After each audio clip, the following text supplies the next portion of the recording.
Sir मैं ये भी पूछना चाहूँगा कि जिस तरह से आदि पुरुष में मतलब हमने मिस्टेक्स निकाली, तो मैं आधे लोग बोल रहे थे डायलॉग गलत है, ये गलत है, लेकिन मैं वो नहीं सोच रहा था। मैं ये सोच रहा था एज अ रिव्यू जब सर मैंने जब किया कि हम प्योर सनातनी है, सच्चे हम जो फॉलोअर्स हैं श्री राम के, कि हमें गलती निकालने आई कि इसमें ये गलती थी। हमें अपने रूट्स तक पता है, हमें अपनी कहानी पता है कि असली रामायण क्या थी। सही सही बात है, 100%। क्योंकि आप जानते हैं कि हम लोगों ने बचपन से जब हम छोटे थे तो वो रामायण हमने देखी। हमारे पिताजी जब छोटे होंगे तो उन्होंने भी रामायण देखी है, सुना है। क्योंकि हर घर में मंदिर में बचपन में देखते थे घट घट बासी हो रही है और रामलीला होती थी। ऐसा लगता था कि मतलब जो गांव में रामलीला होती थी सर्दियों में होती थी और जो श्री राम का कैरेक्टर करते थे तो ऐसा लगता था कि वही श्री राम है। तो मेरा सिर्फ तात्पर्य ये है कि पहली बात तो हम जो हमारी धरोहर है, हमारा कोई हक नहीं बनता, हमारा कोई वही नहीं है कि हम इसमें हल्का सा भी कुछ चेंज कर सकें। जैसे आप कोई भी, जैसे कि हनुमान चालीसा है, ठीक है, जय हनुमान ज्ञान, ये इसमें आप लिरिक्स में तो चेंज नहीं कर सकते हो, कॉम्पोजिशन चेंज कर सकते हो, म्यूजिक चेंज कर सकते हो, वो चीज़ नहीं चेंज कर सकते, वो कोई कर ही नहीं पाए ना। तो आप सर इतने ज्ञानी होके आप सारी चीज़ें पढ़ने के बाद, आप इतनी बड़ी बड़ी बातें करने के बाद और आप इतनी बड़ी मिस्टेक करते हो और उसके बाद आपको गिल्ट नहीं होता है? आप भगवान आपके थोड़ी हैं, अकेले श्री राम आपके घर में नहीं है, आपके नहीं है, पूरे देश के हैं, पूरी दुनिया के हैं श्री राम। भारत में तो जितने सब प्यार करते हैं। तो मेरा कहने का मतलब है कि डीजे सहसबुट साहब का धन्यवाद करूँगा कि अब मेरा देखो उनके साथ पहली बार, अब देखिए इस एंथम के साथ मैं फर्स्ट टाइम जुड़ा सहसबुट साहब के साथ, और उसके बाद 12 और रिकॉर्ड किए मैंने। ये मेरा सौभाग्य है, मतलब इनका एक है कि इन्होंने किसी से कह दिया कि हाँ करना है तो वो मेरे साथ कर रहे हैं। थैंक यू मुकेश मोदी जी, क्योंकि दोनों जन की मर्जी से मैं सिंगर, नहीं तो डीजे सहसबुट द टेलिंग समथिंग मेरी, जहाँ बड़े बड़े आर्टिस्ट, कहाँ कितने सारे आर्टिस्टों को गवाया, नाम भी नहीं लेना चाहूँगा, 1-2 आर्टिस्ट ऐसे हैं, लेकिन वो मेरे को इन्होंने एंथम गवाया, एक एक चीज़ का उन्होंने ख्याल रखा। और साथ में मोदी जी से भी हमारा डिस्कशन हो रहा था। तो 1-2 चीज़ें देखो, कभी क्या होता है हम लोग काम करते हैं, हमें नहीं मालूम पड़ता है कि हमने कुछ गलत भी कर दिया गलती से, तो आप देखते हो या इन्होंने देखा तो उसमें हमने चीज़ें चेंज करी, किसी के दिल को ठेस ना पहुँचे और हमें कोई गलती से ना कि भैया आपने ये चीज़ ऐसे क्या, हमने वही गाया, हमने गाया बच्चा बच्चा राम का, ध्यान धरेगा वीर हनुमान का।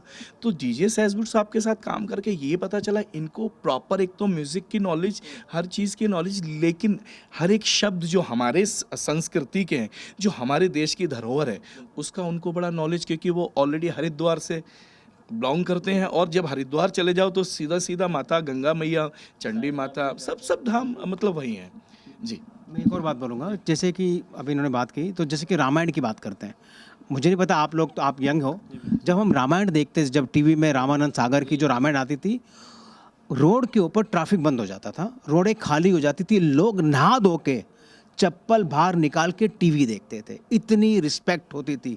और आपने क्या किया है, क्या किया आपने, मतलब वो रिस्पेक्ट जो भगवान के प्रति होनी चाहिए, वो आपने उसको बहुत बहुत तकलीफ़ दी है उन्होंने, जिन्होंने अभी ये फिल्म बनाई है। बट वो हम कोशिश करेंगे कि ये फिल्म की वजह से जो तकलीफ़ हुई है लोगों को, वो हम तकलीफ़ दूर नहीं करेंगे। सर, मैं एक और छोटी सी बात जोड़ना चाहूँगा। ये फिल्म जिन्होंने बनाई है वो तो ठीक है सर, ये फिल्म के जो डायलॉग लिखे, मेन प्रॉब्लम है डायलॉग से। तो मनोज मुंतशिर तो बहुत सारी बड़ी बड़ी उन्होंने पढ़ा नहीं है कि आप ऐसे नहीं कह सकते, मेरी दादी बचपन में ऐसे सिखाती थी, किसी की दादी ने ऐसे थोड़ी सुना है। सर आप इतने टैलेंट, हम लेजेंडरी हैं, आपने इतने बड़े गाने दिए हैं, तो आप ये चीज़ कैसे भूल गए और फिर आप ये बोलते हैं कि हम डायलॉग जैसे मेरा गाना ये रिलीज़ हुआ, अगर इसमें कोई भी छोटी सी चीज़ है तो उसमें हम चेंज कैसे, हमने पहले उसमें रिसर्च करी है, पहले सारी चीज़ें देखी तब रिलीज़ किया है। और उसमें खट्टा मीठा का सर डायलॉग डाल दिया मूवी का, जली ना हनुमान जी को मेघनाथ बोल रहे तो हैं। वो थोड़ी उसकी दादी ने सिखाया होगा, 100% नहीं सिखाया। हम तो ये जानते हैं कि माता सीता, हमने तो उन्हें हमेशा वो मतलब एक तरीके से ना, वो एक कपड़े का जो हमारे देश का एक पहनावा है, हमने अपनी माताओं को, अपनी बहनों को ऐसे ही देखा है, ठीक है। तो अगर आप कुछ चीज़, मैंने तो देखी नहीं है, कुछ शॉर्ट्स मैंने देखे हैं, लेकिन उसमें मैं किसी और की गलती नहीं कहूँगा, लेकिन जो लिखता है ना उसकी सबसे बड़ी तो भूमिका उसकी है ना, क्योंकि गाना उसने लिखा है, नींव उसने रखी है। सबकी गलती है, डायरेक्टर की भी गलती है, वो देख नहीं रहा कि क्या पहना है। और सिर्फ 5 बार ट्रेलर चेंज किया, 5 बार उसको 600 करोड़ लोग पूछ रहे 600 करोड़ कहाँ लगा दिए पता नहीं। और वो पुष्प विमान था अगर रावण जी भी बहुत बड़ा उनका नाम है, ऐसा नहीं कि वो सिर्फ राक्षसी थे, उस तरह का नहीं है, पुष्प विमान था, कह रहे हाँ 4 वेद का ज्ञान था उनको, तो चारों वेद तो उनको दिखा रहे चमगादड़ के ऊपर बैठ के आ रहे हैं, तो ये तो सर ये तो बेइज्जती वाली बात होगी। दूसरा क्या है कि वो जो क्या बोलते हैं सर, वो जो उड़ के जाते हैं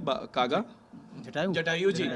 तो जब जटायु जी, हमने वो वाली रामायण देखी सर, तो उसमें जब श्री राम जी और वहाँ जटायु जी का जहाँ पे वो उनके पंख कट जाते हैं, तो उसमें उनके उनके उस यहाँ से लेके राम जी तक 1000 किलोमीटर का फर्क रहता है, राइट।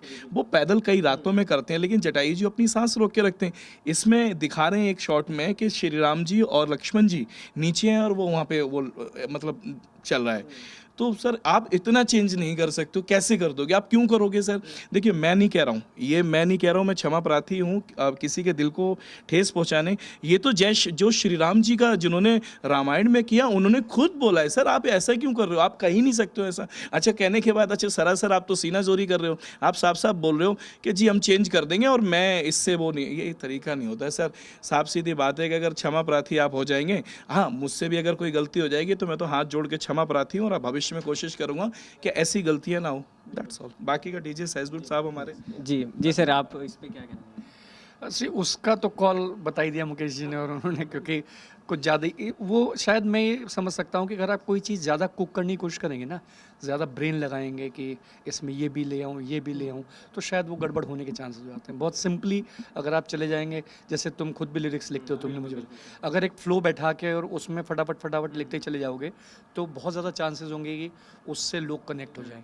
लेकिन अगर आप सोचोगे चल यार इसमें उस राइटर की वो चीज़ हिट थी तो वो ले लेता हूँ, तो जब ये करते हैं तो फिर आपका प्रोडक्ट भी ख़राब होगा और उसकी ऑथेंटिसिटी भी क्वेश्चनेबल हो जाएगी। तो हमेशा कोशिश यही करनी चाहिए, स्ट्रेट करें। अभी जो मेरा लास्ट गाना हिट हुआ था शराबी, उसकी एक लाइन के कारण ही वो हिट हुआ था। वो बड़ी सिंपल लाइन थी, शायर ने आके सुनाई, तेरी खातिर मैं दुनिया में बदनाम हूँ, फिर भी तू भूल जाए तो मैं क्या करूँ। स्ट्रेट लाइन है। तो अगर ऐसी चीज़ हो, उसको कुक करने लग जाओ आप, तो हमेशा एक्सपायर। सर मैं आपसे पूछना चाहूँगा कि अब मैं आपसे पूछ रहा था पीएम जी के साथ कैसा आपका था, तो उसका थोड़ा सा एक्सप्लेन करें। श्योर। जब वो मतलब उनका जो ऑरा है, बोलते हैं कि मैं उनको जब पहली बार देखा और वो जो वॉक करके आ रहे थे ना, वो सही में लग रहा है कि कोई जंगल का राजा है ना वॉक कर रहा है। उनमें आज भी वो शक्ति है, जो प्रकाश है, जो उनमें जो बोलते हैं ना, एक उनके चेहरे पे एक रोशनी है। और जब वो योगा कर रहे थे, हमने उनके साथ में योगा भी किया न्यूयॉर्क में, यूनाइटेड नेशन में। वो बच्चों के जैसे योगा करते हैं, इतने फ्लेक्सिबल हैं, मतलब हम नहीं कर सकते वो चीज़ कि वो आज वो इतने उम्र में कर रहे हैं। आप देखो वो बंदा 365 डेज़ काम करता है, 9 साल हो गए। मुझे बताओ 9 साल में उसने एक छुट्टी ली है? कभी उनको छींकते हुए आपने देखा है? कभी खांसते हुए वो इंसान को आपने देखा है? तो क्या है वो इंसान? आप सोचो कि वो एक अपार शक्ति है। एक मेरे हिसाब से तो वो हमारे लिए अवतार है।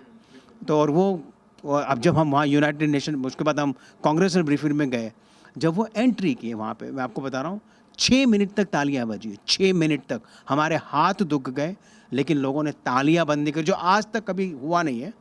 उसके बाद नेक्स्ट डे मेरा कांग्रेसमैन के जो कैपिटल क्लब में ब्रेकफास्ट था, तो उन्होंने बताया कि जो हम गैलरी में जहाँ बैठे हुए थे, वहाँ पे तालियां बजाना भी अलाउड नहीं है। वहाँ पर हम मोदी के नारे लगा रहे हैं। मैं खुद विसल मार रहा था वहाँ पे। तो मतलब ये बोला उनके लिए कमाल की बातें हो गई, उनके लिए कमाल की बात हो गई। उसके बाद हमने एक अलग, और जो उन्होंने भाषण दिया वहाँ पे, जो इतनी बढ़िया स्पीच दी, उसके बाद हमने अलग एक इवेंट किया था नेक्स्ट डे, वहाँ पर भी उन्होंने बहुत अच्छी स्पीच दी। देखो अभी ये है कि जब वो भाषण देते हैं, वो सिर्फ भारत की बात करते हैं, भारतवासियों की बात करते हैं। उन्होंने हमारा गौरव बढ़ाया है, उन्होंने हमारे देश का गौरव बढ़ाया है, हम भारतवासियों का गौरव बढ़ाया है। मैं 1994 से अमेरिका में हूँ। 2014 के बाद जो हमको जो रिस्पेक्ट मिली है, जो हमको रिकॉग्निशन मिली, वो नहीं मिली थी पहले। और हमारे राहुल गांधी जब जाते हैं, वो सिर्फ देश की बदनामी करते हैं, वो आरएसएस की बदनामी करते हैं, वो बीजेपी की बदनामी करते हैं। उनके पास कोई एजेंडा नहीं। वहाँ की एक लड़की है, एक ब्लैक फीमेल है, जिन्होंने नेशनल एंथम गाया, हमारा भारत का नेशनल एंथम का, उन्होंने मोदी जी के चरण स्पर्श किए। उसका अभी एक इंटरव्यू आया था एक दिन पहले, वो बोले कि मैंने राहुल गांधी का भाषण सुना। बोला कि वो बंदा कौन है, मतलब हमको तो कंपेयर भी नहीं करना चाहिए, कोई कंपैरिजन ही नहीं है, क्योंकि वो एक तो बोलते हैं एक रिक्शा है और एक जेट है, तो वो कोई कंपैरिजन ही नहीं है। तो यही है कि बस उनका जो मेन खासियत ये है कि वो सिर्फ हमारे लिए सोचते हैं। उन्होंने अपने परिवार को त्याग दिया। देखो अभी एक और इंटरव्यू आया था योगी जी का भाई, कोई गया था वहाँ पे कोई, तो उनकी बहन है कि छोटी सी दुकान लेके चल रही है, इनके जो ब्रदर है वो रिक्शा चला रहे हैं, कोई क्या करे, मतलब। और बाकी आप देखो अभी मोदी जी ने भाषण दिया, देखो अगर आपको गांधी परिवार को आगे बढ़ाना है तो राहुल गांधी को, कांग्रेस को वोट दो। अगर आपको ममता बनर्जी का परिवार को बढ़ाना है तो वो जो उनकी जो पार्टी है उनको वोट दो। मुलायम जी को अगर वोट परिवार को बढ़ाना है तो उनको, लेकिन अगर आपको आपके परिवार को अगर बढ़ाना है तो आपको भारतीय जनता पार्टी को वोट देना है, और सबको वोट देना बहुत ज़रूरी है। मैं यही बात करूँगा आपसे। और एक और सर एक बात जोड़ना चाहूँगा आदरणीय श्री पीएम साहब की। आप भी जानते हैं सर कि आदरणीय मोदी जी ने कभी भी किसी मज़हब और किसी धर्म के बारे में, इतने भाषण है उनके, कभी भी सुन लीजिए किसी मज़हब किसी धर्म के बारे में उन्होंने कभी कुछ बोला ही नहीं। और देश का नहीं, विदेश में भी जो हमारे चाहे किसी भी मज़हब धर्म जाति के लोग रहते हैं, क्योंकि सबका साथ सबका विकास आदरणीय मोदी जी का ये नारा है। तो आदरणीय श्री नरेंद्र मोदी जी का हमेशा उन्होंने हर किसी के लिए, मतलब बच्चे देखे उन्होंने, कोई मतलब बाउंड्री नहीं। अभी एमपी में देखिए ना, महिलाओं के बीच में जाके पूरा प्रोटोकॉल तोड़ के माइक लेके महिलाओं से बात कर रहे हैं जो गरीब, मतलब वो आप देखिए अमेरिका से जब वो आए, सीधा एक इंसान सोया तक नहीं, मतलब सही से सो नहीं रहे, कपड़े चेंज करते हैं और सीधा वहाँ जाते हैं जहाँ पे वो कार्य जो अपने वर्कर काम कर रहे थे उनके साथ, उनसे मिलना, उनसे हालचाल पूछना। सर क्या लालच है उस इंसान को? एक बात बताइए कि क्या मतलब क्या कर रहे हैं गलत? कहीं ऑस्ट्रेलिया में वो जो दिख रहे, ऑस्ट्रेलिया में कभी तिरंगा वहाँ ऐसे है, कभी कोई पैर चढ़ने। सर मैं इजराइल गया था, इंडियन पासपोर्ट को देखते ही बोलते हैं प्लीज़ कम। आप सर देखिए ना कि इंडियन पासपोर्ट की वैल्यू कितनी है। नॉर्वे कभी भी आप जाओगे आपको रोक देते हैं इंडियन पासपोर्ट के, मेरे को तो नहीं रोका सर। तो ये सर सलाम है देश, क्योंकि देश की बात हो रही है। देश को हम किसी धर्म किसी मज़हब की बात नहीं कर रहे हैं, सिर्फ हम अखंड। देखिए मोदी जी से हिंदू भी खुश हैं बहुत, मुसलमान भी खुश हैं, सिख भी खुश हैं, ईसाई जो हैं वो भी, हर आदमी खुश है और हर आदमी उनकी इज्जत करता है सर, सबसे बड़ी बात। सनातन धर्म क्या बोलता है? वासुदेवाय कुटुंबकम। इसका मतलब क्या है कि यूनिवर्स इज़ वन फैमिली, हमारा पूरा यूनिवर्स इज़ एक फैमिली। हम तो मजहब कुछ नहीं है। मतलब मोदी जी अगर देश प्रगति कर रहा है तो सभी प्रगति कर रहे हैं, लेकिन इनका दूसरा का एजेंडा क्या होता है कि मुसलमान बच्चों को हम फ्री स्कूल देंगे, मुसलमान महिलाओं को हम ये करेंगे। हम तो सबको साथ में लेके चल रहे हैं, और इन्होंने तो मुसलमानों को तुष्टीकरण किया है, दूसरी पार्टियों ने उनको यूज़ किया गया है। ये हमारे मुसलमान भाइयों को समझना चाहिए कि उनके साथ में कौन है, उनकी प्रगति कौन चाह रहा है, उनको एजुकेशन कौन देने की कोशिश कर रहा है। किन्होंने अभी तक उनको अनएजुकेटेड रखा है क्योंकि उन्होंने वोट बैंक के जैसा यूज़ किया है। जी, बहुत अच्छी बातें सर ने हमें बताई हैं, बहुत अच्छी अच्छी चीज़ें सीखने को मिली हैं। सर मैं आपके पास आना चाहूँगा कि जब इंसान लिरिक्स लिखता है तो उसके साथ एक सोच भी लेता है कि रैकी कर लेता है कि यहाँ मेरे को शूट करना है और जो मेरे लिरिक्स हैं इस हिसाब से ये लोकेशन या फिट बैठेगी। तो आपने सर को आइडिया दिया था या सर ने खुद लिरिक्स देख के बोल दिया था कि इसका यहाँ करेंगे? बेसिक आइडिया तो मेरा ही था। मैंने फिर मुकेश जी से शेयर किया कि बताया कि मैं हरिद्वार और ऋषिकेश शूट करने वाला हूँ। क्या आपका गाँव वहाँ इसलिए? नहीं, मैं बेसिक गाने का डिमांड ये था कि एक स्पिरिचुअल होली प्लेस, और मेरा एक और आइडिया था कि राम मंदिर जहाँ बन रहा है। नहीं, जो कनेक्ट है वो कनेक्ट क्या है कि पूरा विश्व जो है वो हमारे धार्मिक स्थानों से कनेक्ट बनाना चाह रहा है। तो अगर हम वो विजुअल्स दिखाएंगे तो उनको अच्छा लगेगा। और यंगस्टर्स भी तुम देखते होंगे ऋषिकेश, हरिद्वार, तो that was the whole idea. जी सर, मैं ये एक और बड़ी बात मैं सर की बोलना चाहूँगा कि हमने जो एक शॉट देखा होगा आपने, वो झूला जो है वो माँ जानकी जी का झूला है। तो मतलब प्रभु श्री राम जी का हमने जब ये कार्य शुरू किया तो वहीं से हमें आशीर्वाद मिलना स्टार्ट हो गया। प्लीज़ हाँ सर। सर मैं पूछ रहा था कि आप बता रहे थे कि किस तरह आपने लोकेशन का सोचा, और आप ये भी तो कर सकते हैं, राम मंदिर का निर्माण होने वाला योगी जी के कार्यकाल में। और कुछ लोग सर ये भी बोलते हैं कि जो भगवान के नाम पे गाने बनाए जाते हैं प्रोपेगेंडा होता है, तो उन लोगों को या हेटर्स को जो ट्रोल ऐसे करते हैं, क्योंकि आप पहले भी गाना आया था जय श्री राम जो आदिपुरुष फिल्म में भी आया था, उससे पहले भी 1-2 गाने आए हैं, और जबकि हनुमान चालीसा जो हमारे गुलशन कुमार साहब ने गाया वो तो बिलियन, इंडिया का पहला ऐसा गाना है जो बिलियंस में गया है। तो ऐसे लोगों के बारे में सर क्या कहना चाहिए? नहीं, मैं ऐसे लोगों के बारे में ये कि आप पहले गाना सुनिए, और जब सुन के हाँ एंथम है, हाँ ये हमारा एंथम है। और मैं बोलता हूँ कि कोई भी मतलब अच्छा एंथम हो, गाना हो, चाहे वो कोई भी धर्म को, अगर आप सुनते हैं, जैसे कि मैं बोलता हूँ कि ये गाना सुनने के बाद आप झूमोगे 100%, आपको मेडिटेशन की ज़रूरत ही नहीं है। ये गाना आपके लिए 3 मिनट का एक मेडिटेशन है।